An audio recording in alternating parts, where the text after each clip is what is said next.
Report writing. The purpose of an experimental report is to keep building on previous knowledge, to correct what we did not know before or earlier findings were presenting due to some error, to make available what we find out for other researchers and students, and also to present our report for course credit and for examinations. So, how do we write an experimental report?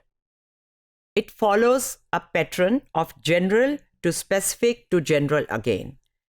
We start off broadly, काफ़ी general और broadly शुरू करते हैं introduction में, जिसमें हम general से बात शुरू करके स्पेसिफिक को लाते हैं जब हम अपने मेथड, अपने हाइपोथेसिस, अपने मेथड और अपने रिजल्ट्स तरफ जाते हैं तो फिर हम उसको फोकस कर देते हैं अपनी स्टडी पे. लेकिन उससे पहले हम कह सकते हैं कि इस ख़ास टॉपिक पे फॉर एग्जांपल रिएक्शन टाइम पे लोगों ने ये रिसर्च की है, रिएक्शन टाइम क्यों इम्पॉर्टेंट है, हम क्यों स्टडी करना चाहते हैं और अब आप क्या स्टडी कर चुके हैं. So now you have narrowed it down and only talk about your own research till you get to discussion. Discussion जो है वो भी शुरू होती है आपके रिजल्ट से ही. हमने ये फाइंड आउट किया, ये हम करना चाहते थे, ये हमारा रिजल्ट है. उस रिजल्ट को फिर आप मोर जनरल इम्प्लीकेशंस उसकी क्या हैं, उसके नतीजा जो है उससे क्या फ़र्क पड़ेगा, उसकी क्या एप्लीकेशन होगी, उसकी क्या इंपॉर्टेंस है, सिग्निफिकेंस क्या है, फिर फ्यूचर में क्या काम हो सकता है और ट्रेंड क्या है इसी तरह की रिसर्च में, और उसको हम कुछ उस थ्योरी से भी लिंक कर देते हैं जो हमने इंट्रोडक्शन में बयान की थी. इसके ये सेक्शंस हैं: abstract, introduction, method, results, discussion and references. Abstract एक कंसाइज डिस्क्रिप्शन देता है आपको जो कुछ आप कर चुके हैं. ये आखिर में लिखते हैं. उसकी वजह यह है कि अब आपके पास सब कुछ करके रिजल्ट्स आ गए हैं तो आप समेट देते हैं सब कुछ. ये करना था, ये किया, ये इस तरह एनालाइज किया, ये रिजल्ट्स आए, इन रिजल्ट्स की क्या अहमियत है. In a paragraph usually limit is 100 to 150 words in any report where you present an abstract. ये सेल्फ कंटेन्ड होने चाहिए, सारी इंफॉर्मेशन इसमें होनी चाहिए. फिर इसको उसी तरह ऑर्गेनाइज करते हैं जैसे हम इंट्रोडक्शन को ऑर्गेनाइज करते हैं. कि पहले हम अपना कॉन्सेप्ट इंट्रोड्यूस, थोड़ी सी एक लाइन जितनी गुंजाइश है एब्स्ट्रैक्ट में, लिटरेचर के बारे में कि इसमें क्या हुआ है, फिर अपना मेथड, फिर अपने रिजल्ट्स और डिस्कशन, और ये सबसे आखिर में लिखते हैं. इंट्रोडक्शन जो है वो जनरल से स्पेसिफिक से जनरल, दोबारा स्पेसिफिक की, जनरल स्पेसिफिक एंड दोबारा जनरल की तरफ जाती है. आप अपना प्रॉब्लम इंट्रोड्यूस करते हैं, फिर उसका एक शॉर्ट ओवरव्यू देते हैं अपनी स्टडी का. इसके 3 हिस्से हैं: opening statements, literature review and study overview. तो अगर हम देखें तो ये ऐसे चलेगा.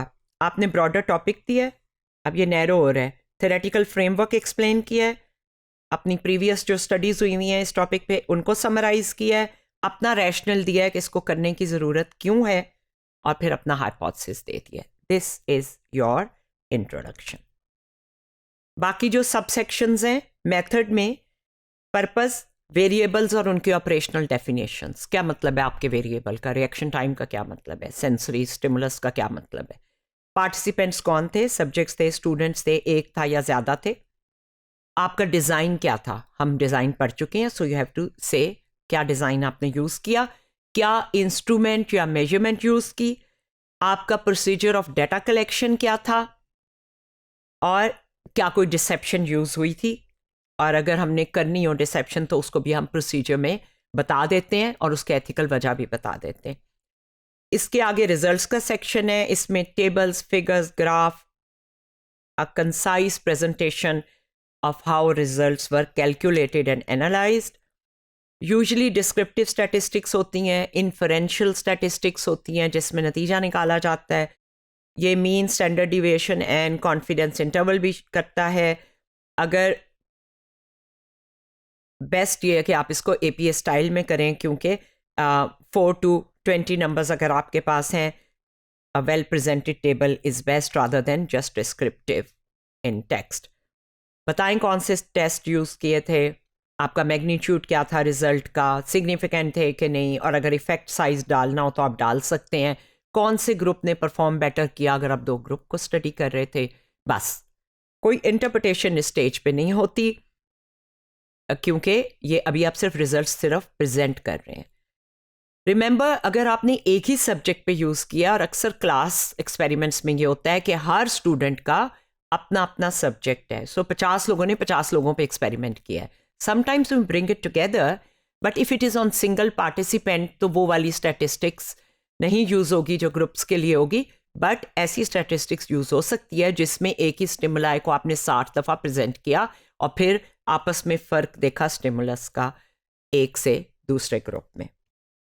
सो डिस्कशन जो है वो आप दोबारा बताते हैं क्यों करनी थी, फिर अपनी फाइंडिंग्स देते हैं, फिर आप अपना हाइपोथेसिस के बारे में बताते हैं कंफर्म हुआ कि नहीं, और उसके बाद आप previous findings on similar pattern बताते हैं, अपनी फाइंडिंग्स को थ्योरेटिकली एक्सप्लेन करते हैं, लिमिटेशंस क्या थी और आप रिकमेंड क्या करेंगे कि इसमें और क्या हो सकता है और इसकी इम्प्लीकेशंस क्या। That is where your discussion ends, and discussion is actually the story that you tell.